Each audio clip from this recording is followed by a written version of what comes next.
तो आज बात करते हैं भारत के डिजिटल युग के एक ऐसे गुमनाम हीरो की जो असल में हम सबके फ़ोन के सिग्नल के पीछे खड़ा है। जी हाँ, हम बात कर रहे हैं इंडस टावर्स की।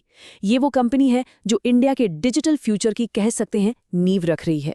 चलिए एक मज़ेदार सवाल से शुरुआत करते हैं। इस डिजिटल दुनिया में सबसे कीमती रियल एस्टेट मतलब ज़मीन आखिर है क्या? क्या वो फाइबर ऑप्टिक केबल है या फिर बड़े बड़े डेटा सेंटर्स? यकीन मानिए जवाब शायद थोड़ा चौंकाने वाला है। जवाब है पैसिव टेलीकॉम इंफ्रास्ट्रक्चर। अब ये सुनने में थोड़ा टेक्निकल लगता है ना, पर इसका मतलब बहुत सीधा है। ये वो बड़े बड़े टावर और स्ट्रक्चर हैं जिन्हें टेलीकॉम कंपनियां अपना एंटीना और दूसरा सामान लगाने के लिए किराए पर लेती हैं। तो इसे आप मोबाइल नेटवर्क के रियल एस्टेट समझ लीजिए। और इंडस टावर्स वो है इसका सबसे बड़ा मकान मालिक। बिल्कुल, इंडस टावर्स भारत में इस डिजिटल रियल एस्टेट का सबसे बड़ा प्रोवाइडर है। मतलब जब भी हम कोई कॉल करते हैं या इंटरनेट चलाते हैं तो इस बात की पूरी संभावना है कि सिग्नल इंडस टावर्स के ही किसी टावर से होकर आ रहा हो। तो चलिए सबसे पहले कहानी के पॉजिटिव साइड को देखते हैं। वो क्या वजहें हैं जो इस कंपनी के भविष्य को लेकर एक अच्छी उम्मीद जगाती हैं। देखिए, इंडस टावर्स के ग्रोथ के पीछे 3 बड़ी वजह हैं।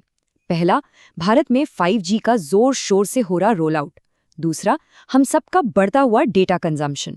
और तीसरा, टेलीकॉम कंपनीज का पूरे देश में अपना नेटवर्क फैलाना। अब इन तीनों कामों के लिए क्या चाहिए? और ज्यादा टावर्स। और ये सीधा सीधा इंडस टावर्स के लिए एक बहुत बड़ी अपॉर्चुनिटी है। और अगर हम फाइनेंशियल्स की बात करें तो वहां भी कंपनी काफी मजबूत दिखती है। एनालिसिस ये साफ कहता है कि कंपनी के पास मजबूत कैश फ्लो है।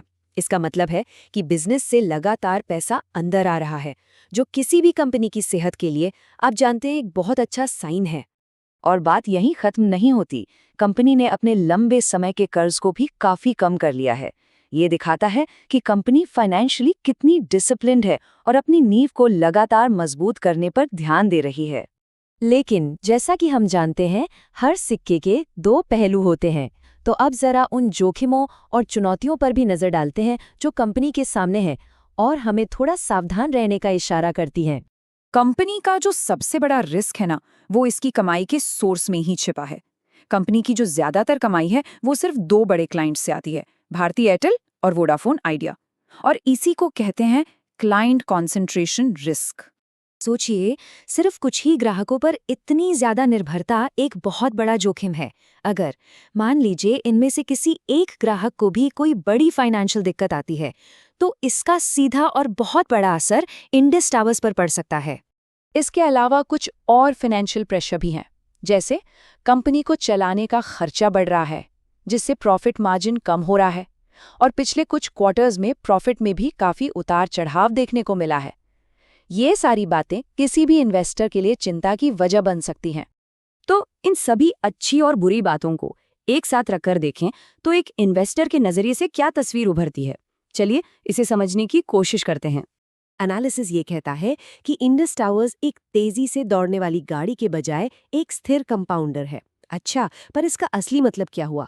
तो स्टेडी कंपाउंडर को ऐसे समझिए, ये वो कछुए वाली दौड़ है। एक ऐसा इन्वेस्टमेंट जो धीरे धीरे लेकिन लगातार आगे बढ़ता है।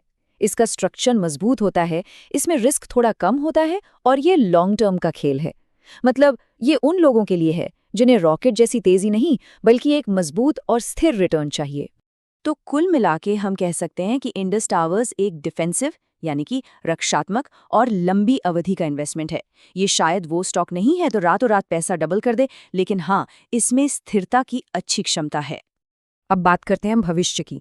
वो कौन सा एक सबसे बड़ा फैक्टर है जो इस कंपनी के लिए गेम चेंजर साबित हो सकता है, जिस पर नजर रखनी बहुत जरूरी है। और वो फैक्टर है इसके सबसे जरूरी ग्राहकों में से एक, वोडाफोन आइडिया के फाइनेंशियल रिकवरी। जैसा कि हमने अभी देखा, इंडस टावर्स की कमाई का एक बड़ा हिस्सा वोडाफोन आइडिया पर निर्भर करता है। तो जाहिर है, अगर वोडाफोन आइडिया की आर्थिक हालत सुधरती है और मजबूत होती है तो ये इंडस टावर्स के लिए एक बहुत बड़ी और पॉजिटिव खबर होगी। तो अंत में एक बड़ा सवाल यही खड़ा होता है, जैसे जैसे भारत 5G की तरफ तेजी से बढ़ रहा है, क्या ये डिजिटल मकान मालिक अपना किराया वसूल कर पाएगा या फिर इसके बड़े और शक्तिशाली किराएदारी इसकी नींव हिला देंगे? इसी सवाल के जवाब में इंडस टावर का भविष्य छिपा है।